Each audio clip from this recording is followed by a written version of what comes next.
కాలంలో అనేక పరిణామాలతో పసిడి ధరలు పెరుగుతూనే వచ్చాయి. ఇన్నేళ్ల కాలంలో ప్రతి సమయంలోనూ పసిడి ఖరీదైన వస్తువుగా తన స్థానాన్ని కాపాడుకుంటూ వచ్చింది. మరి తులం బంగారం ధర 88 రూపాయల నుంచి 98,000 రూపాయల వరకు ఎలా వచ్చింది? ఏ పరిణామాలు దీనికి దారితీశాయి?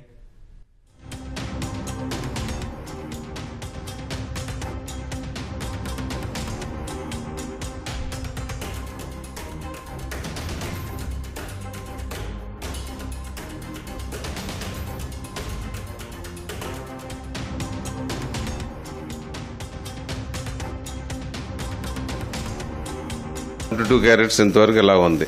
ఇప్పుడు 18 క్యారెట్స్ అనే ఆర్నమెంట్స్ 22 క్యారెట్లో ఏ ఐటమ్స్ అయితే దొరుకుతున్నాయో అదే ఫినిషింగ్ అదే దీంతో ఇప్పుడు 18 క్యారెట్లో దించాం. ఇప్పుడున్న ఈ రోజు రేటు ప్రకారం అయితే 22 క్యారెట్ ఇంచుమించు 104,000 రూపాయలు ఎంత పడుతుంది తులం, 11.664 వెయిట్. ఇప్పుడేమో అదే 18 క్యారెట్ వచ్చేసరికి నియర్లీ 85,000కి వచ్చేస్తుంది తులం.